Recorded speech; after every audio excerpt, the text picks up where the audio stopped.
India की number 1 choice Bharat matrimony. और पश्चिम बंगाल की सिंगर लग्नजीत चक्रवर्ती का बड़ा आरोप सामने आया है। जागो मां गाने पर मुझे मारने की कोशिश हुई। स्कूल के मालिक महबूब मलिक ने यह कोशिश की। जागो मां गाने पर महबूब मुझ पर चिल्लाया, मुझ पर सेकुलर गाने गाने के लिए दबाव डाला, ये सिंगर ने आरोप लगाया।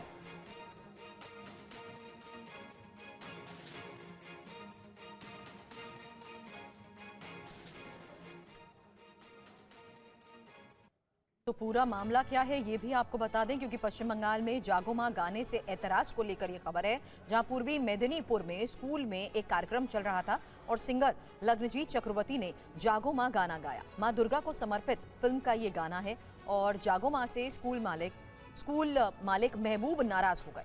महबूब मलिक सिंगर लग्नजीत की तरफ दौड़े।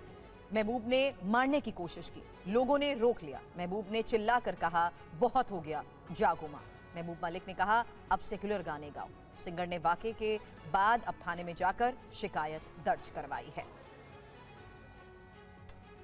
तो फिलहाल आपको बता दें, इस पूरे मामले को देखते हुए अब पुलिस भी इसकी छानबीन कर रही है, क्योंकि सिंगर ने अब इस पूरे वाकये के बारे में जो जानकारी दी है, खबर यह है कि थाने में शिकायत दर्ज कराई गई है, जहां सिंगर ने कई बड़े आरोप महबूब मलिक पर लगाए हैं और उन्होंने ये भी कहा कि महबूब मलिक ने सेक्युलर गाने गाओ, ये बात कही, चिल्ला कर कहा उनसे, बहुत हो गया जागो मां।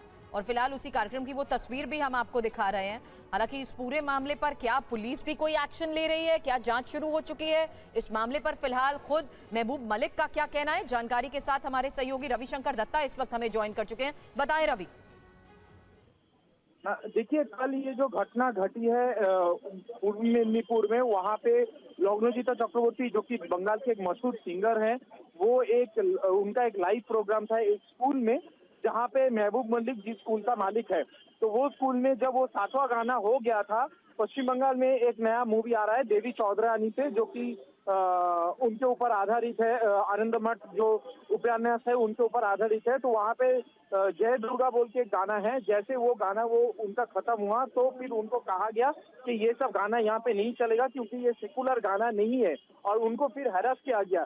तो लग्नजीत चक्रवर्ती ने साफ ये बयान दिया है कि मैंने अपना करियर पे ऐसा कभी नहीं देखा है कि माँ दुर्गा पे के ऊपर गाना हो रहे हैं और उनको सेकुलर नॉन सेकुलर कहा जा रहा है। लेकिन ये भी बात है कि यही लग्नजीत चक्रवर्ती वही सिंगर है जो कि होप कलर के समय पे धर्म और जाति को लेकर जो सवाल उठ रहे थे, उन पे उन्होंने सवाल उठाया था। अब आज जब ये पूरा घटना घटी है तो वो शॉक है, और सबसे बड़ी बात है पुलिस में कंप्लेन हुई है और पुलिस इसका संगीन लेके पूरा मामला देख रहे हैं, और जो प्रमुख आरोपी है उनको अरेस्ट कर लिया गया है। लेकिन इसको लेके बीजेपी का ये कहना है कि ये पश्चिम बंगाल में बांग्लादेश का जो कल्चर अभी चल रहा है वो धीरे धीरे इनहेरिट हो रहा है, जो कि अपने आप में पश्चिम बंगाल की सेकुलरिज्म, पश्चिम बंगाल की धर्म, पश्चिम बंगाल की राजनीति के लिए खतरा है। शुक्रिया पूरी जानकारी के लिए रविशंकर दत्ता आपका।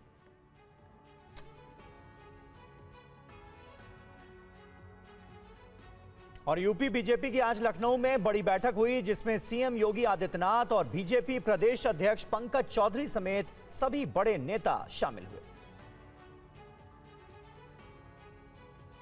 नए प्रदेश अध्यक्ष पंकज चौधरी के कार्यभार संभालने के बाद ये संगठन की सबसे बड़ी संगठनात्मक बैठक थी। इसमें सीएम योगी, बीजेपी प्रदेश अध्यक्ष पंकज चौधरी, दोनों डिप्टी सीएम केशव प्रसाद मौर्य और ब्रजेश पाठक मौजूद रहे। इस बैठक में संगठन और विस्तार से जुड़े तमाम विषयों पर चर्चा हुई। सरकार और संगठन के बीच समन्वय पर भी बातचीत हुई। इस बैठक में 25 दिसंबर को पीएम मोदी के लखनऊ आगमन और अटल बिहारी वाजपेयी की जयंती पर होने वाले कार्यक्रम की तैयारियों पर खास चर्चा हुई। साथ ही राज्य में एसआईआर को सफलतापूर्वक पूरा करवाने पर भी जोर दिया गया। क्या चर्चाओं में बात रही? संगठनात्मक चर्चा थी। ये माननीय प्रदेश अध्यक्ष जी के प्रदेश अध्यक्ष बनने के बाद ये पहली बड़ी बैठक थी। सभी कार्यकर्ताओं से उन्होंने रूबरू हुए और उसमें सभी को मैसेज दिए कि पार्टी को मजबूत करने के लिए आप लोगों को इस दिशा में काम करना है। एसआईआर को लेकर चिंता व्यक्त की जा रही थी कि शहरी क्षेत्र में विषयों पर जो पार्टी जिससे मजबूत हो उस पर सभी पर चर्चा हुई। राजस्थान में अरावली पर्वतमाला को लेकर विवाद बढ़ता जा रहा है। इस मुद्दे पर कांग्रेस नेताओं ने जयपुर में प्रदर्शन किया। इसकी अगुवाई राजस्थान कांग्रेस के नेता प्रताप सिंह खाचरियावास ने की। राजस्थान में अरावली पर्वतमाला को लेकर विवाद बढ़ता जा रहा है। जयपुर में कांग्रेस नेता प्रताप सिंह खाचरियावास ने इस मुद्दे को लेकर अरावली बचाओ पैदल मार्च किया। इस दौरान उन्होंने कहा कि बीजेपी सरकार की कमेटी की रिपोर्ट के आधार पर सुप्रीम कोर्ट ने फैसला दिया है, जिसे बर्दाश्त नहीं किया जाए। और किसी भी कीमत पर अरावली को ये नुकसान नहीं पहुंचा सकते। बीजेपी को ये डिसीजन बदलना पड़ेगा। बीजेपी की सरकार की कमेटी की रिपोर्ट के आधार पर सुप्रीम कोर्ट ने फैसला दिया है और जो सुप्रीम कोर्ट ने फैसला दिया है वो फैसला गलत है। उस फैसले को हम स्वीकार नहीं करते। अरावली के मुद्दे पर पूरा राजस्थान एक है। समाजवादी पार्टी के राष्ट्रीय अध्यक्ष अखिलेश यादव ने भी अरावली विवाद पर सरकार को घेरा। उन्होंने कहा कि अरावली बचेगी तो दिल्ली बचेगी और अगर अरावली ना बची तो दिल्ली स्मॉग में घुटेगी। वायु प्रदूषण, तापमान और बारिश में अरावली की अहम भूमिका है। बीजेपी अवैध खनन को वैध बताने की कोशिश में जुटी है। अरावली बचाना कोई विकल्प नहीं बल्कि एक संकल्प है। और अरावली की पहाड़ियों को लेकर विवाद पर बोले केंद्रीय पर्यावरण मंत्री भूपेंद्र यादव। अरावली को लेकर कानूनी प्रक्रिया कोई नई नहीं है। अरावली क्षेत्र में किसी भी तरह की कोई छूट नहीं है।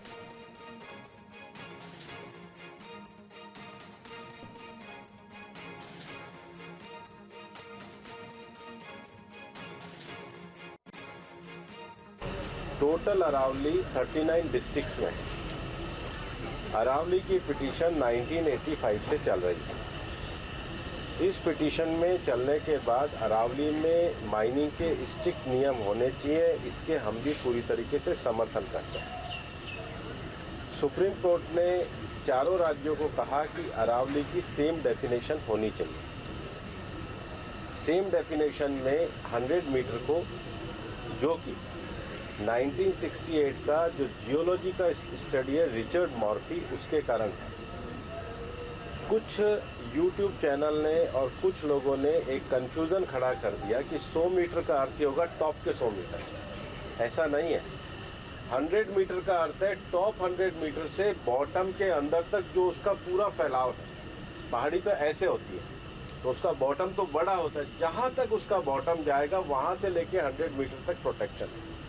और अगर एक पहाड़ी और दूसरी पहाड़ी के बीच में 500 मीटर का ही गैप है तो वो जमीन भी अरावली रेंज मानी जाएगी। इस डेफिनेशन के आने के बाद 90% से ज्यादा एरिया प्रोटेक्टेड एरिया में आ गया।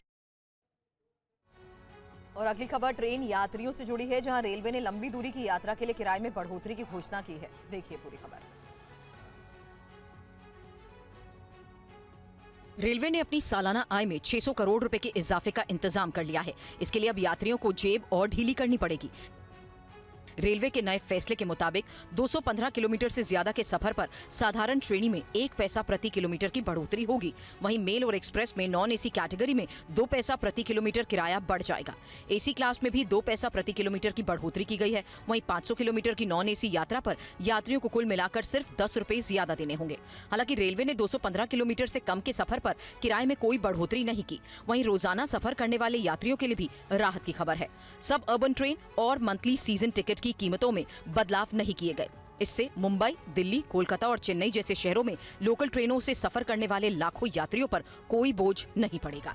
रेलवे मंत्रालय के मुताबिक ये किराया बढ़ोतरी ऑपरेशनल कॉस्ट में हो रही बढ़ोतरी और इंफ्रास्ट्रक्चर डेवलपमेंट प्रोजेक्ट्स को फंड करने के लिए जरूरी है।